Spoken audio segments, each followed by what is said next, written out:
Afin de réaliser une nougatine amande, nous avons besoin de sucre semoule, de sirop de glucose et d'amandes hachées. Pour commencer, disposez dans une russe le sirop de glucose et le sucre semoule, puis faire chauffer le tout.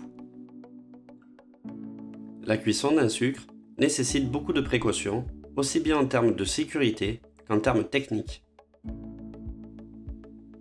Les cuissons de sucre s'échelonnent globalement entre 100 et 180 degrés, voire 190. Il convient donc d'être très vigilant. Pour réaliser la cuisson d'un sucre, il y a donc des précautions à prendre pour la mener à bien. Cuire dans un récipient très propre et sec. Souvent, il est préconisé un poêlon en cuivre, mais l'entretien est fastidieux. Évitez de remuer pour éviter que le sucre masse, c'est-à-dire engendrer la formation d'une masse opaque et visqueuse. Dans cette recette, la confection du caramel ne nécessitera pas d'eau.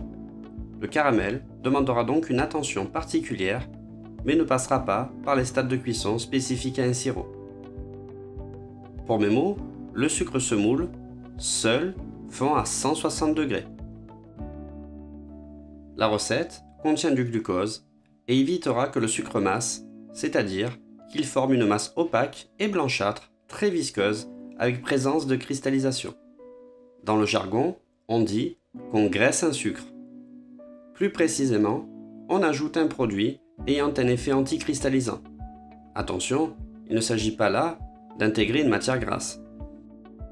Graisser un sucre, c'est donc ajouter un anticristallisant pour les cuissons élevées avec du sirop de glucose, de l'acide citrique, de l'acide tartrique, de la crème de tartre, du vinaigre, du citron. Pour les cuissons sur le gaz, vérifiez que les flammes ne brûlent pas les contours du récipient. Pour les températures bien précises, contrôlez la cuisson avec un thermomètre. Il y a donc une panoplie de précautions à mettre en œuvre. Une cuisson de sucre se surveille avec attention, il est donc préconisé de ne pas l'oublier.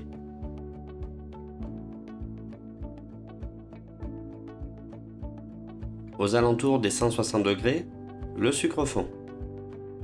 Il est admis d'homogénéiser la préparation en remuant légèrement à l'aide d'une spatule exoglace afin d'homogénéiser la préparation. Entre 165 et 170 degrés, le caramel blanc apparaît. Puis, de caramel clair, le caramel se teinte plus fortement et devient foncé entre 180 et 190. Le caramel prend alors des arômes de fumée intéressants. Au-delà, le caramel carbonise, devient noir et impropre à la consommation. On appelle cela le caramel carbone. Une fois le caramel arrivé à une bonne coloration, intégrez les amandes hachées et remuez rapidement. En effet, l'ajout de matière va générer une prise rapide du caramel. L'utilisation d'amandes hachées permet d'obtenir une nougatine qui se manipule facilement sans risque de casser les amandes, à l'instar des amandes effilées qui, elles, à force, peuvent se briser et se décomposer.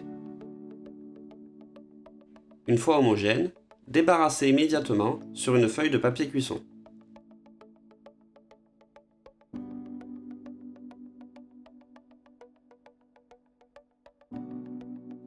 Placez une seconde feuille par-dessus et étalez le plus finement possible. Cette étape doit être réalisée rapidement, sous peine de voir la prise en bloc de la nougatine. Pour détailler des formes, il est important de travailler avec une nougatine assez chaude afin de pouvoir la manipuler et former des éléments. Une fois étalée, laissez refroidir quelques minutes avant de retirer le papier cuisson.